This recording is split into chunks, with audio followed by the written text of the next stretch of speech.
Hi everyone, welcome to G9 Talk. I am your host, Jervin Malvas, taking you through this session.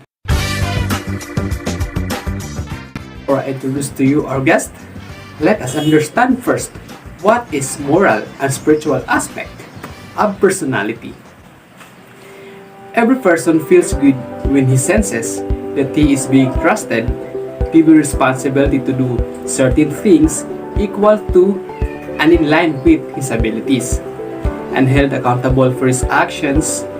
All this make him feel that he has the authority to decide and act according to the dictates of his conscience and reasons. His identity as a trustworthy, responsible, and competent individual clearly evolves as he receives praises or positive feedback and affirmations from others about his accomplishments. These are a psychological medicine to us, especially to a child.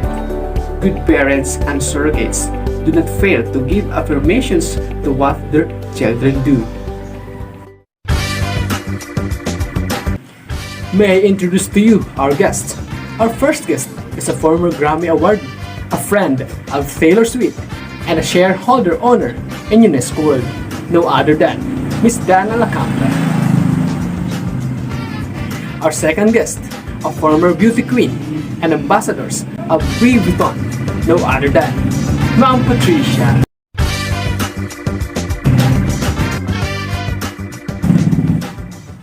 For you, Miss Dana, can you share about social institution influencing moral behavior and its four major social institutions affecting character development? Thank you for inviting me here and also Miss Magna at your show. And so there are four social institutions that influencing our moral behavior. So the first institution is the family. The family is a major factor in the development of an individual. Through the family, the child sees a standard picture of behavior appropriate for varying occasions. The emotions of love and hate, joy and anger, and ideas of what is wrong are conveyed to him by the acts of his parents, siblings, and other older members of the family. It is in the family that an individual's value system is developed during the early childhood experiences. So the next institution is the peer group. People react strongly to social approval or social acceptance. We all wish to be accepted, especially by our peers. Hence, we address and act like them. We always want to be in. Peer interactions contribute to the maturity of a child's moral development. The process of interaction with peers can change many things that happen in one's life, including the behavior. In addition, peer interactions and moral development affect the behavior of aggression. So the next is the school. One of the most important aims of education in the Philippines is to develop moral, character, and personal discipline. Teachers are expected to impart moral and spiritual values. The school is an agency that can give many opportunities for the improvement of the individual moral aspects of personality. So the last institution that influence our moral behavior is the church. It is also one of the agents of social control.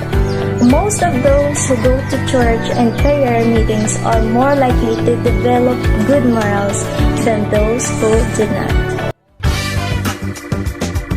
So thank you, Ms. Dana, for a very informative discussions about the four major social institutions affecting character development.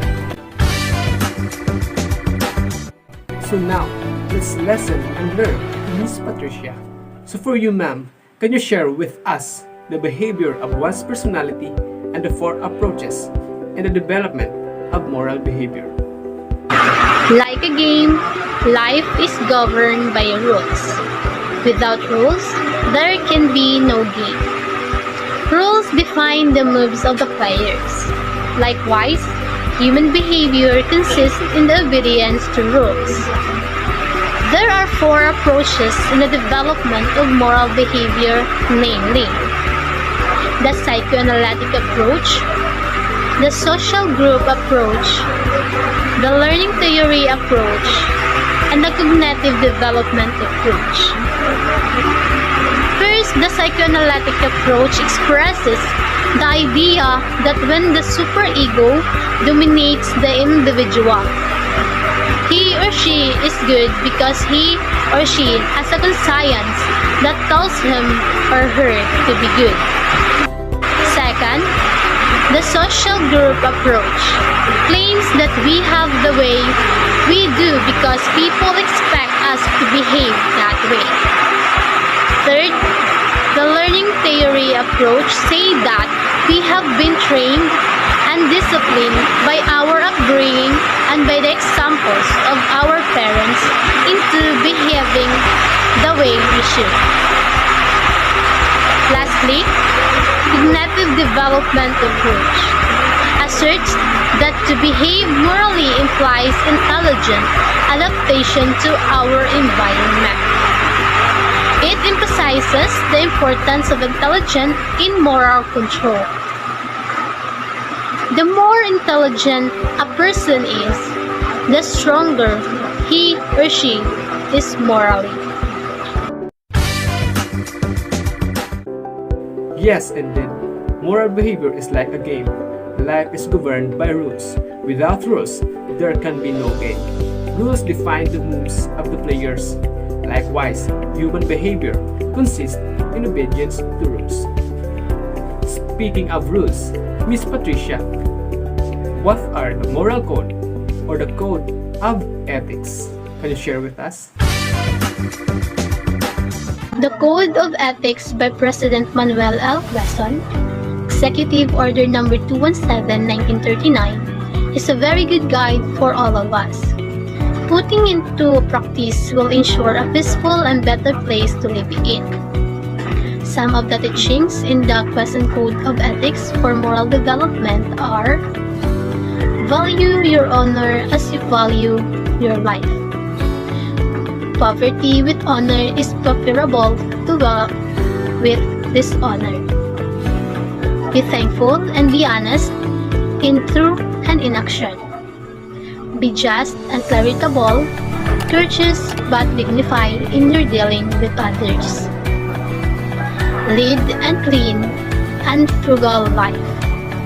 Do not indulge in frivolity or pretense. Love and respect your parents. It is your duty to serve them gratefully and well. Rely on your own efforts for your progress and happiness. Safeguard the purity of suffrage and abide by the decision of the majority. Do not leave for tomorrow what you can do today. Work badly done is worse than work undone. Thank you, very well said. And clearly that we need to learn and put to our minds these all codes of ethics. Let's go back to Miss Danny. Can you give us an idea about morality? So, thank you again. Christians views morality. So, they believe that morality is primarily concerned with the rightness and wrongness of an act. An act is said immoral if the doer has an intentional motive to kill, harm, or destroy somebody. It's according to Finley and Pennant, 1977. Morality can mean moral behavior, the attempt to be obedient to a system of moral rules. Immorality in the general sense of anti-moral behavior is possible only in a limited way. So the following are some points of Christians' morality. So first, Christians are daily bombarded with the unchristian views of men. This can affect us and make us act towards others in unchristian ways. So the next is, based on the natural law and divine revelation, Christianity maintains that each person is a fundamentally good, redeemable, and loved by God. It holds that each person is Each man, woman, whether he or she knows it. It is potentially a child of God and a brother or sister of Jesus Christ and of each other. The third is man is a free creature who is responsible for his freedom. He is able to respond with love and the demands of his brothers and sisters placed on him. He is intimately related to Christ and shows his love of God by responding to the teaching of Jesus under the guidance of the Holy Spirit. So the fourth is the subjective norm of morality is one's conscience. A person has to follow his or her conscience, but he or she has the duty to develop a properly formed conscience. Conscience is an inner dialogue with God which enables a person to discover responsible behavior. A Christian conscience manifests purity of intention, evidence of consulting the teaching of Jesus and His church, and a prayer for openness to the action of Holy Spirit. And also, spiritual aspect of our personality is so profoundly bound with all aspects of human identity. It helps us realize that peace and happiness are our ultimate goal.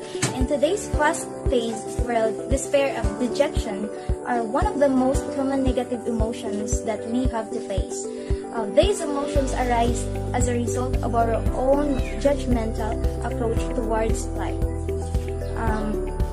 At moments like this, we realize that the need to turn to spiritually for direction. Spiritually evolved individuals understand that spiritual love does not mean a special feeling for one or two people. It is a universal feeling of belonging, an openness of heart, a generosity of spirit, of positive emotions like respect, tolerance, forgiveness, compassion, and flexibility. One realizes that relationships are meant to aid that search for one's true self. Ultimately, it is the mind that has to be directed toward realizing and receptive to understanding the path to peace and happiness. And that's all, Mr. German.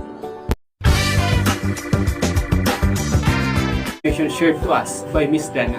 Thank you. Last but not the least question, Miss Patricia, can you share with us on how do you understand the nature of a man?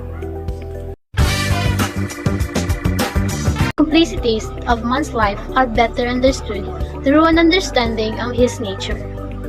Man surpasses all other earthly creatures by possessing a soul endowed with the intellect and the will.